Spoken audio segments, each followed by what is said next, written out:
Imagine getting instant updates from space, satellites that deliver fresh images within minutes, not days. This breakthrough is shaking up the Earth observation industry. And here's where it gets truly intriguing.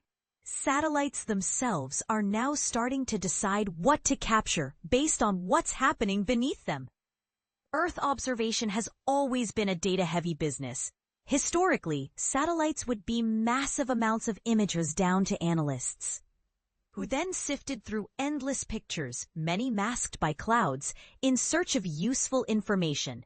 It was a slow routine, with customers often waiting days for results.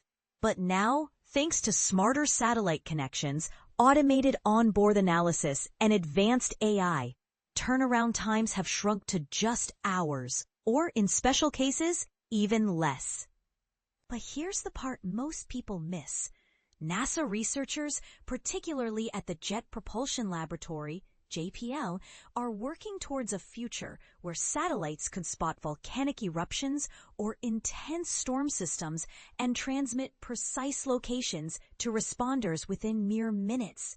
An exciting leap happened in July, when JPL demonstrated the potential of dynamic targeting during an experiment, a commercial CubeSat. Equipped with an onboard AI processor and advanced machine learning algorithms, was able to anticipate what it would fly over, process imagery, and independently point its camera, all without a human in the loop. It's a significant milestone because many pieces have to work seamlessly, shared Steve Chien, principal investigator at JPL. A decade ago, none of this was reliable. Now, we can pull all these parts together rapidly, unlocking smarter satellites. Why is this so revolutionary? Traditionally, satellites would just follow a schedule or capture all they saw, regardless of relevance. The goal now is satellites that react to their environment, much like a passenger in a car instinctively focuses on something fascinating through the window. That sounds simple, but the technical hurdles are formidable. The latest dynamic targeting experiment combined a small CubeSat developed by Open Cosmos in the UK, JPL's sophisticated AI, and Ubotica Technologies' powerful edge processor from Ireland. The challenge?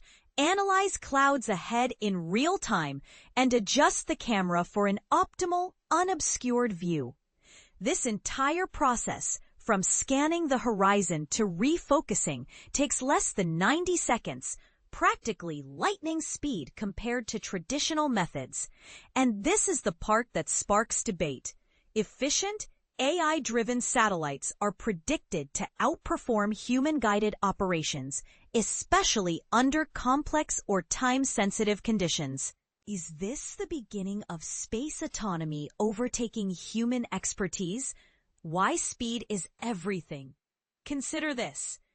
In Earth's low orbit, satellites race overhead at 7.5 kilometers per second. JPL's algorithms, designed to identify clouds in the path, also have to factor in the planet's curvature and rotation, all within about 50 seconds. That's like asking someone to analyze, decide, and act before you can finish a cup of coffee.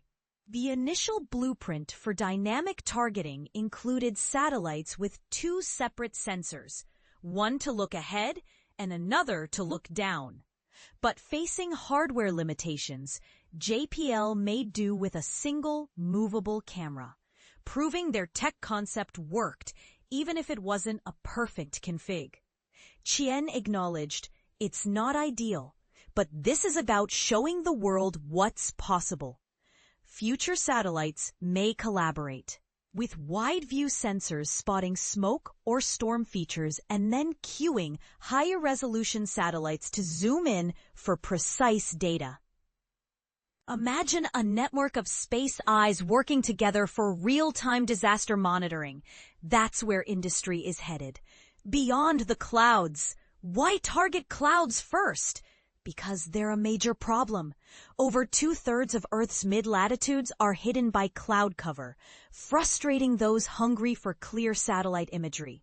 Dynamic targeting allowed JPL and commercial partners to automatically avoid these obstacles, yielding cloud-free, actionable pictures, something customers crave. Cognizat 6 is just the start, Chien emphasized. Commercial companies and NASA's own science missions are lining up to benefit from instruments that actively select their targets on the fly. Augrey Dunn from Ubotica called dynamic targeting nothing short of a paradigm shift. Before, only a tiny percentage of downloaded pixels were useful. With AI making decisions, satellites can send down far more relevant images and avoid overwhelming ground teams. Controversial take: will this surge in autonomous tech make some traditional job roles obsolete? Or will it create new opportunities for innovation? The next frontier, cutting the final delays. Detecting severe storms or eruptions quickly is only half the battle. The race now is to relay that life-saving information to ground users, emergency teams, and researchers almost instantly. The growing demand for space-based internet access means companies are ramping up data downlinks, boosting capacity and slashing latency. As Chien puts it, just connect your data to their network. Faster, smoother, smarter. Defining autonomy. What does self-driving mean for satellites? Ask around at industry conferences, and you'll get mixed answers. Consensus at the SmallSat 2025 event was that satellites should handle routine jobs, like maintenance and communication, without human input. Owen Stevens of the U.S. Space Force even argued that machines do these jobs better than humans, who are prone to error.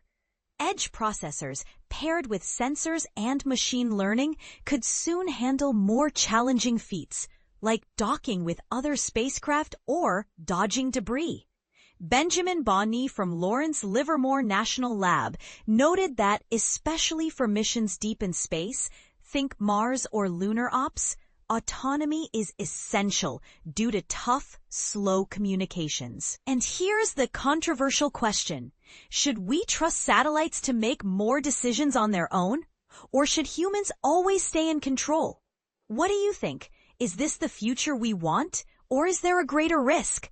Share your thoughts below. Are you excited or concerned about the rise of self-driving satellites and the new era of fast, intelligent Earth observation? Let's debate.